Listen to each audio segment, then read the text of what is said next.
from more of a law slash point of view, or equity point of view, and we'll take it from there.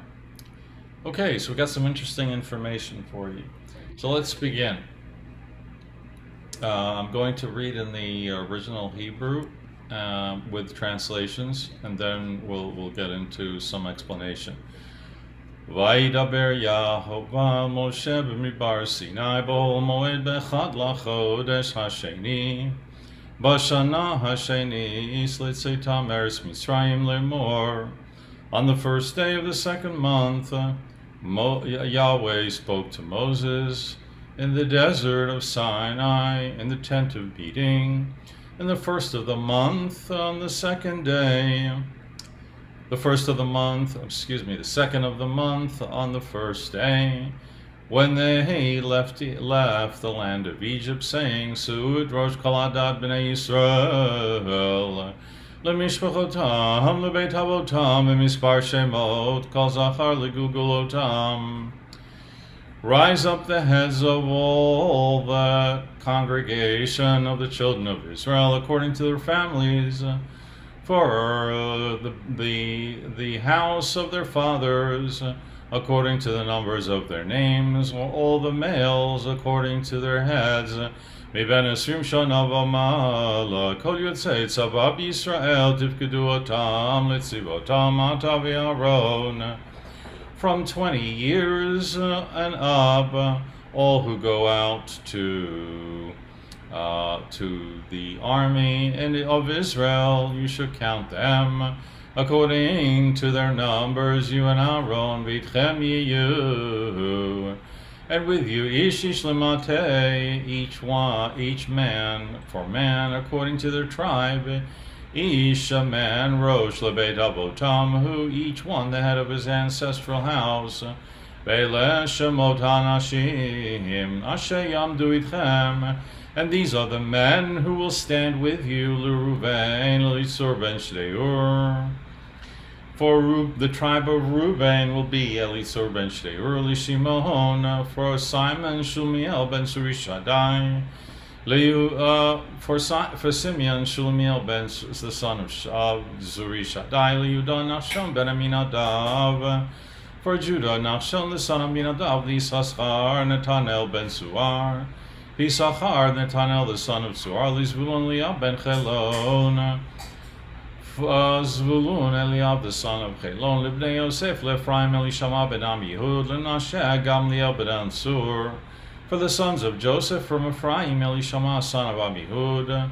From Manasseh, Gamliel, son of Pedatsur. L'Benyamin, Avidan ben Gidoni. For Benjamin, Avidan, the son of Gidoni. L'Elan, Achiezer ben Amishadai. For Dan, Achiezer, the son of Amishadai. Le'asher, Pagiel ben Achran. For Asher, Pagiel, the son of Achran. Le'Gad, for Gad, Eliasaph ben Duel. For the son of Duel, and Naphtali. Naphtali Achira ben Enan, Ele Kruwe Haida, Nisiye Matot Avotam Rosh Alfei Yisrael Hehem. These are the elected of the assembly, the chieftains, the princes of the ancestral tribes. They are the heads of the thousands of Israel. So, what we see here is accounting. So let's go into it. Let's talk about a little bit about what's going on here. Seemingly nothing of real importance on the surface. An ancestral census count of ancient tribes of Israel, and who is the delegation for each tribe, who's representative for each tribe. So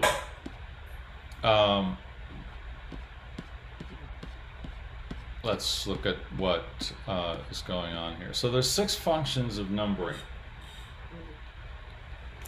The census numbering of the tribes here is not an ancient administrative artifact, but it has 6 important functions. Number 1 is divine government, the kingdom of heaven. And over here, if we look carefully at the enumerations, they're ordered by number, genealogy, the bloodline, and the function of the purpose. Because God is a God of order, not of the chaotic egalitarianism that we see in the modern state, or the lawless and others. Because the census establishes that to be counted by God is to be known by, number one, your ancestry, your bloodline. Number two, to be placed in a hierarchy. And number three, commissions for a specific purpose. So there are 6 functionings of the numbering in Bamidbar that establish, number one, divine order, number two, jurisdiction, number three, equity. Because the census of the tribes is a legal, theological act by which God orders his kingdom. The text repeatedly says, actually 3 times, emphasizes that they are numbered. Let's look at it. Numbers 1, 2. Se'u et rosh kol dat b'nei Israel. Here in the King James, I believe, it says, take ye the sum. Actually, in the Hebrew, Se'u literally means to weigh or to lift up the heads of all the congregation of the children of Israel. So you have one counting here. If the lifting up or the taking as a sum is an okay translation. In Hebrew, Se'u means to lift up. Okay. Then we see a little later on, by the house of the numbers, with the numbers of their name, b'mispar shemot. So we have a second numbering. And then we have a third numbering where it says, Kol Zachar, every male, legugul asam, by their polls, or by according to their numbers. So we have 3 times, thrice. So the numbering is a public covenantal judgment. And it defines the people, the lines of authority, the liabilities, and their rights. So what are how do the 6 functions emerge? Number one, we have divine government. Numbering is the architecture of the kingdom. In Numbers 1, it reveals that God governs his people through ordered distinctions of tribe, house, and functions. The men are counted from 20 years old and upwards. In other words, they're already men. They're not children. And they are able to go forth to war in Israel. In other words, they're able to take on the responsibility. Thou and Aaron shall number them by their armies. So this is not egalitarian. This is already we've given 2 qualifications, and embedded there are many more, I'm sure. But at least we have a hierarchy, order under a single law. So to be numbered is to be recognized by God in, number one, one's bloodline, which in this case is Israel, and also one's father's house. It is to be situated in a hierarchy,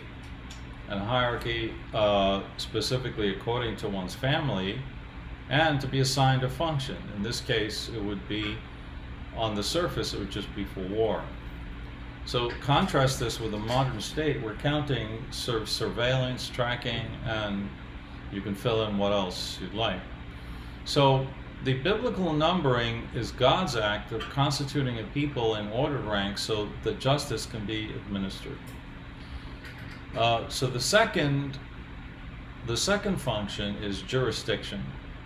The numbering is the assignment of legal standing and office. In Numbers 1, numbering is intrinsic to jurisdiction. The census identifies the heads of Israel, Numbers 1:4. So to count a man is to define his jurisdiction, the sphere of law which he is subject. Numbering is necessary for the administration of justice and equity, because law cannot be applied without clearly defined persons, houses, and jurisdictions. Number 3, the third aspect is atonement. The census is a covenant contract. The Torah explicitly ties numbering to atonement. When thou takest the sum of the children of Israel after their number, they then shall give every man a ransom for his soul. That's in Exodus So the census is not just God's raw power but a divine act that requires atonement. Number 4, the fiduciary standard. Numbering is a recognition of equal soul value before God. So in Exodus 30, we see that this number constitutes a monetary value of a half a shekel. So every numbered man owes the same ransom. It didn't matter if you were a prince in Israel, if you were just a regular lone soldier. It made no difference. Everyone has that equal obligation, this same fiduciary standards. So that treat each soul as equally precious and equally bound by the same sanctuary standard. So there's no differential pricing of souls. Number 5, there is lawful liability. The grouping of the men by tribe and house establishes local and corporate liability. We see this in Numbers 144. Ve'ela ha'pikudim. And these are those that were numbered, which Moses and Aaron numbered, and the princes of Israel, 12 men each. Each one was for the house of his fathers. So the liability follows these divisions. So without defined families and tribes, there is no community of responsibility. And this is why, this is one of the advantages of having small communities where there is a certain amount of accountability. And once you get into the larger cities, larger towns, that gets lost. So, and a community is not just a community of responsibility, it allows for discipline, restitution, and restoration. Number 6, the 6th function of numbering is equity as proportionality. Numbering for inheritance. The census numbers are used to give land according to the divine order. We find this out later on in Numbers 26. To many thou shalt give them more inheritance, and to the few thou shalt give the less inheritance. To everyone shall his inheritance be given according to those that were numbered.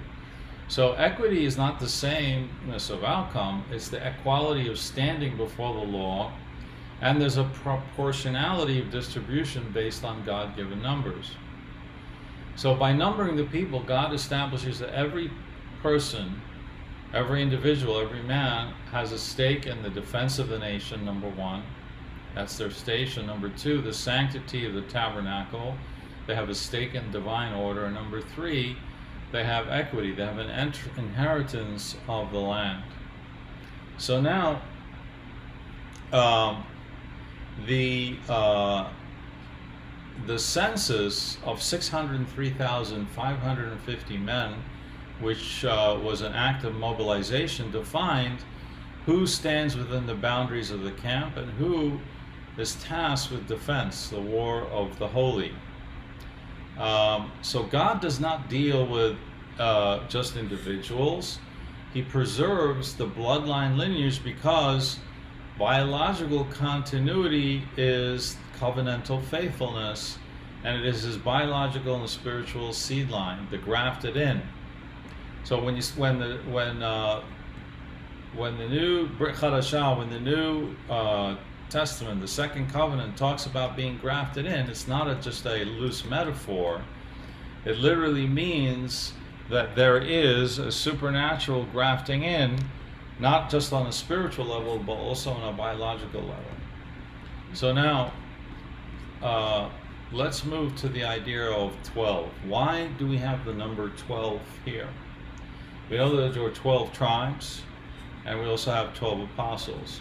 So the 12 is not merely qualitative, it's a qualitative indicator of divine order, perfection, and completeness.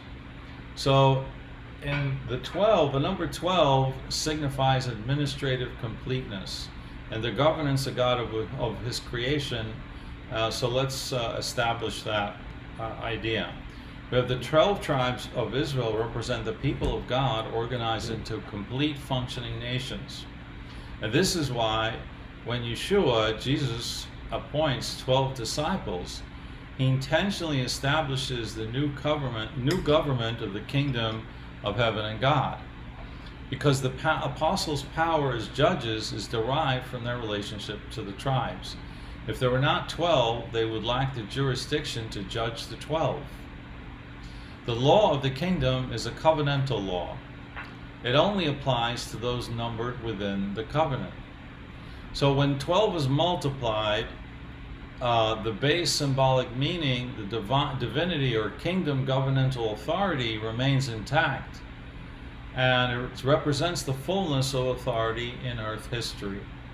Let's look at the 12 apostles, their new foundation. So when Yeshua chose 12 apostles, he was not simply creating a group of followers.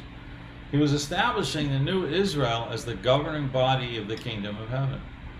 It says in Matthew 10:1 and 2, "And when he had called unto him his 12 disciples, he gave them power against unclean spirits, to cast them out, to heal all manner of sickness and all manner of disease." Now the names of the 12 apostles are these. The first is Simeon, Peter, and Andrew, etc., and it goes through all 12. These men are the foundation of the church, which is essentially the governing body which is set in place to establish the parameters of the kingdom. And that's why it's critical that there always be 12 exactly, because there's 12-fold witness of apostleship, or the messengers. When the apostles, for example, needed to replace Judas, they insisted on a man who had been with them from the beginning. Why 12? Because 11 is an incomplete government. So the vacancy of one tribe or one apostle is a state of crisis. The election of Matthias was not a luxury, was the restoration of a perfect jurisdictional quorum required to judge Israel. And the judgment is proven by the 12 thrones, which are the explicit judicial authority, where Yeshua links these 12 men to historical and future judgment of the 12 tribes in Matthew 19:28. And Yeshua said to them, "Verily I say unto you, that ye which have followed me in the regeneration, when the Son of Man shall sit in the throne of his glory, ye also shall sit upon 12 thrones, judging the 12 tribes of Israel." So here 12 is the number of ultimate judicial sovereignty. So the church does not discard the tribes. It becomes the standard by which they are judged. And that's why we have 12 foundations of the New Jerusalem. In the final vision of the glory of the church, the number 12 defines the borders and the foundation of the eternal city. Revelations 21:14. And the wall of the city had 12 foundations, and in them the names of the 12 apostles of the Lamb. So the New Jerusalem is built upon these 12 men.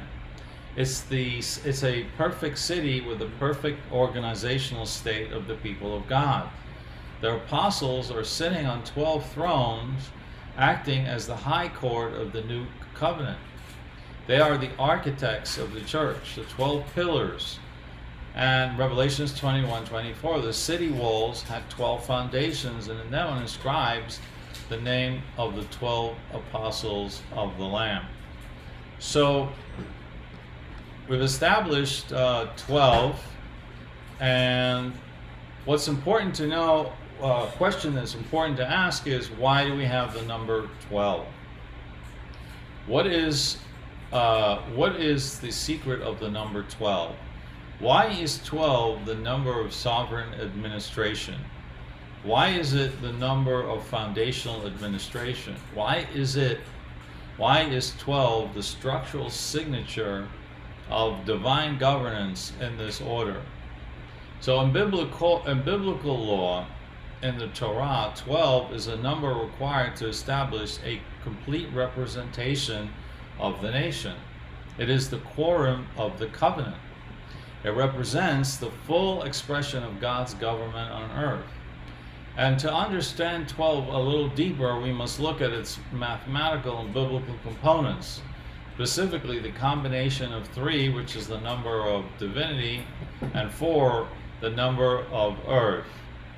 Let's look at this. In Torah, numbers are the building blocks of reality. For example, we see in Genesis where each day of creation is defined very clearly. It's numbered day 1, it's day 2, and then ultimately till the Sabbath day. So when we look at the number 3 of divine completeness, we find the number 3 is intimately tied to divinity, where you have the Father, the Son, and the Holy Spirit, Abba, Yeshua, and the Ruach HaKodesh. We also see the threefold call of Kadosh, Kadosh, Kadosh, which is holy, holy, holy. The idea of the resurrection on the 3rd day. All these point to heavenly perfection. And we could go on. And when we look at the number 4, we find the earth dimension. That's, for example, the 4 corners of the earth. We also see the 4 winds, the 4 seasons, the 4 rivers of Eden, the 4 cherubim, the 4 faces of the cherubim, and each face correlating to one of the 4 cardinal directions. There is also 4 primary tribal standards of Israel, and the fourfold witness of Yeshua Christ in the Gospels or in the Good Word. Furthermore, we see that there are 4 power archetypes, and each face represents a specific domain of the king's dominion. For example, the lion, which represents Judah, represents sovereignty and royal power. This is the first face in Ezekiel's order because it defines the kingship of Yeshua, the kingship of Christ, who is the unconquerable authority of the Messiah, envisioned as the Lion of the tribe of Judah. The second archetype of power is the ox, represents service, strength, endurance. It's the humble and strong labor required to build the heavenly kingdom. The third is the man, Reuben, who represents intelligence, rationality, dominion. Man is the only creature made in the Imago Dei. And this face signifies that the kingdom is governed not by lawlessness, not by illogic, but by divine reason and moral law. Finally, the fourth symbol of power is the eagle, which is represented by Dan, which represents vision, swiftness, divine judgment. The eagle soars, seeing all vantage points. It speaks to the king's ability to execute judgment and oversight, his omnipresent oversight.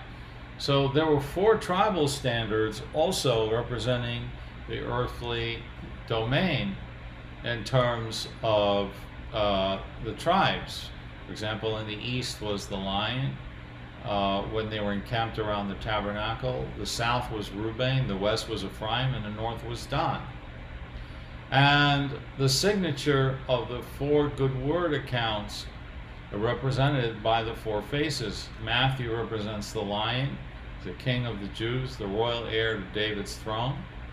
We have Mark, who represents the ox, represents Christ as a suffering servant who labors to redeem. We have the book of Luke, which represents man, represents Christ in the flesh, emphasizing his genealogy, his bloodline and relationship to man. And also the book of John represents the eagle, Christ, Yeshua, and his divinity, descending from heaven as the Word of God, which is high above all. So what we see here is a rejection of a fragmented divinity. It's not a divinity of illogic. It's not a divinity of lawlessness. It's not a divinity of isolation. It's numbered, it's ordered, and it's governed by reason and law.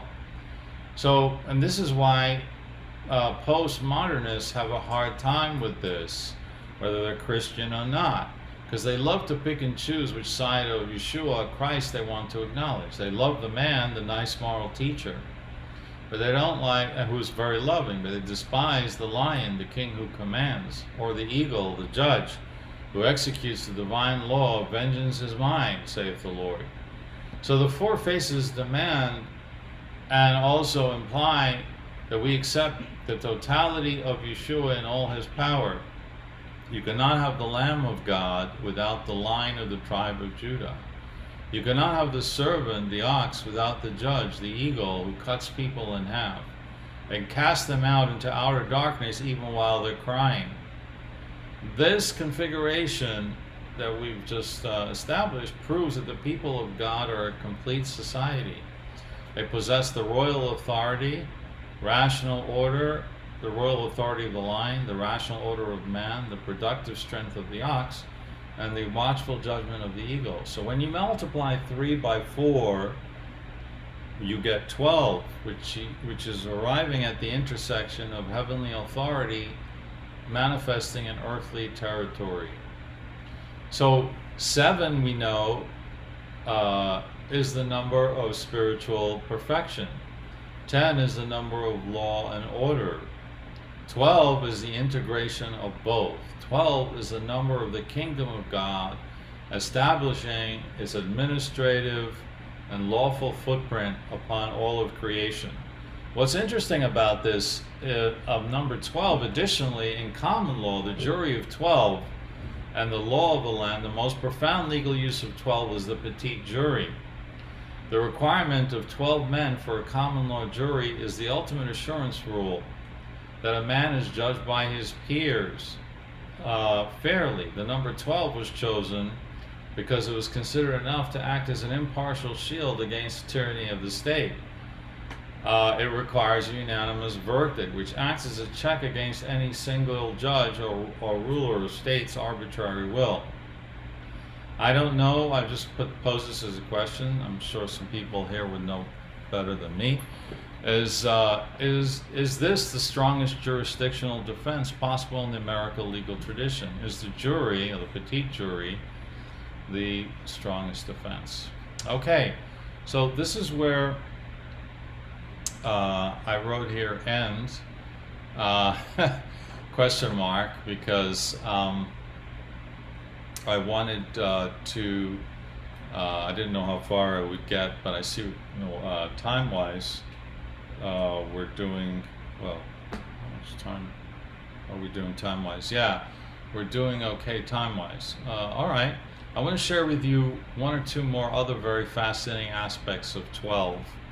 So we know that the number 12 is jurisdictional, it is lawful, it is governmental, it's governmental sovereignty, it's divine sovereignty, and what's interesting is that it's also biological. In other words, it's also embedded in nature, not just by astrologically, but also even in your very being, the temple of God.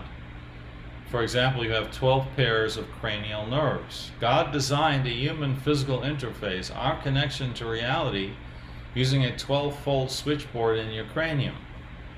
There are exactly 12 pairs of cranial nerves that branch directly from your brain. They handle all sight, smell, movement, and sensory input. So the body is a kingdom. Just as the 12 tribes radiate from the tabernacle, your body's sensory and motor actions radiate from your brain through 12 specific channels. You literally cannot perceive or act in the physical world without this 12-fold nervous system. What is it?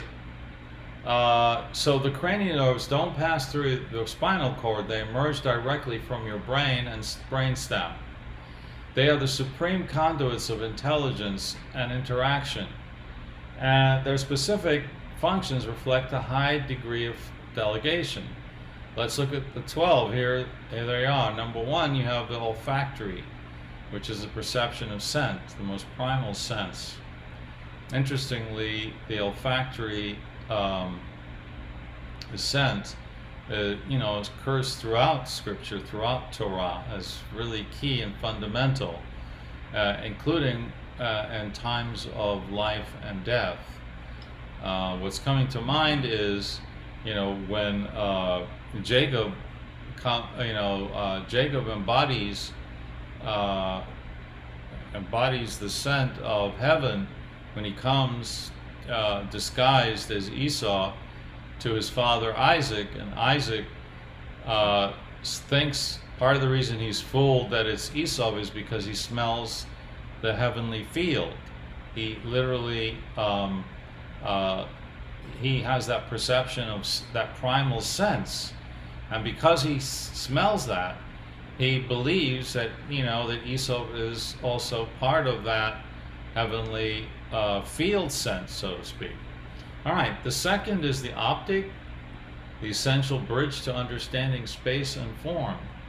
And the third is the oculomotor, the trochlear, and the abducens. These three control your eyes, your ocular movement, which allows your eye to track reality dynamically. Then there is the trigeminal. This is a primary gateway for the entire face. And then there's the facial nerves, which control expression and the social interface. And the vestibulocochlear, I guess I'm pronouncing it correctly, the hearing and the vital sense of equilibrium, balance in the world. The ninth is the glossopharyngeal and the vagus. These regulate the throat, your cardiovascular and a digestive system, your internal life-sustaining mechanism.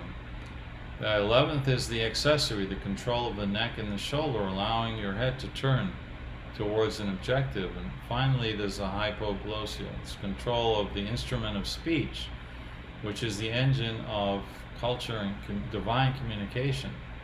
So 12 is found biologically. 12 is found also literally in the space-time continuum through the 12 months that make up the governing time of the year. And each month, according to the Midrash Tanchuma, which is an ancient rabbinical text, a commentary on the Bible, maps the 12 months to the 12 tribes. And each month is governed by a tribe that powers the spiritual atmosphere of that time. And that follows the principle that God, who created the stars and the seasons, also created the structure of his people to act as stewards of time. So therefore, the year is also a macro tabernacle. So the tribes are not just names. They represent spiritual functions or foundations that are activated or powered in a recurring cyclical fashion throughout the 12 months of the year. For example, Nisan, the month of Nisan, would be correlated to the tribe of Gad, which focuses on the army, and we find that in the Exodus. Or the tribe of Iyar, the month of Iyar, which is governed by the tribe of Issachar, focuses on the Torah, which is the scribal dimension. That's the month of counting. So just as your cranial nerves provides your biological interface with reality and with this earth, as an individual, the tribes provide the spiritual interface for the nation. And this engine operates on three primary legal and covenantal principles. The first one is the principle of stewardship. The tabernacle and the encampment order in Numbers 2 demonstrate that Israel was a functional machine. Somebody mentioned when we were discussing this in a different detail last Sabbath, when we went over some of this, that Chuck Missler had pointed out that that the order of the tribes and the way that they were ordered was in the symbol of a cross. And you can look that up, right? Because if there were three tribes on each of the four sides, the way they were laid out with the tribe of Levites is possible to actually look like a cross. So when the tribes moved, they moved in a specific order. It wasn't haphazard. When they camped, they protected the sanctuary from each side, from the four sides. And therefore, the same thing applies to time. Each month, the nation and believers are called to embody the virtual work of the tribe assigned to that season of time.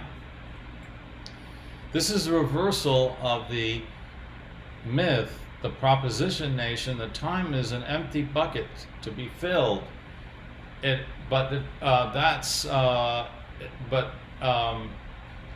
the Torah's view, time is sacred not just through the Moadim, through the specific festivals and holidays like Pentecost, Shavuot, or Sukkot, or Passover, or Tabernacles, or Passover, but actually every single month and every single day within the month is governed by a specific tribe and a specific spiritual power. These powers of the atmosphere, a tribe's governing influence, powers the atmosphere. So each Nasi, each prince, which had his specific prophetic power and blessing from Jacob, functions in the wilderness and functions through the nation and powers the spiritual connection between Israel and Jehovah and God. There's the warrior months when their liturgical engine turns the focus on these tribes. We find that for also the spiritual atmosphere demands fortitude, vigilance, and the repelling of the enemy. There were also priestly administrative months, like Levi and Issachar. These times power an atmosphere of discernment, understanding of the times, the maintenance of holiness. There are also agricultural prosperity months, Asher and Zebulun, with the tribes governed by those tribes. These seasons activate the need for resource management, commerce, and the fatness of the land. So when King Solomon speaks about in Proverbs that every season and every time, right, he speaks about, I wrote a paper on this, I don't remember, I think it's 20, there's maybe like 40 or more seasons that he delineates. Each season is governed by a specific time. And there's the law of proportionality, the equity of time. So God distributes inheritances according to the numbers, the census. Similarly, the liturgical engine, or we can say the spiritual engine, ensures that the inheritance of the year is distributed so that we do not experience the same spiritual intensity at all times. We have to be warriors during certain times, counselors in others, stewards in others, judges in others. This allows for and prevents spiritual stagnation that can occur when a nation or a family loses its sense of seasonal or time duty. The rabbis taught if a tribe forgets its month, the nation loses its rhythmic power. To be Israel is to live in the time assigned to your tribe. When you identify yourself by your tribe and your lineage, you move out of the realm of random chance and into the realm of divine architecture. The understanding is you discard the tribe, you discard the anchor, and the law becomes nothing more than meaningless words. But you're not just living in a month. You should be exercising the spiritual function of a being in a tribe on the same wavelength and in the same I'm missing the word that I'm looking for, but the same frequency, that's the word I wanted, the same frequency as spiritual time. All right, so there's a lot more to say on this, but I wanted to end it on here, and because what does this ultimately leave us with? It leaves us with the necessity of finding your spiritual tribe. And your spiritual tribe is your primary responsibility within the nation and within the heavenly kingdom and within the sovereign architecture of Yah's people, Israel. Israel is not just a biological reality, it's a spiritual reality.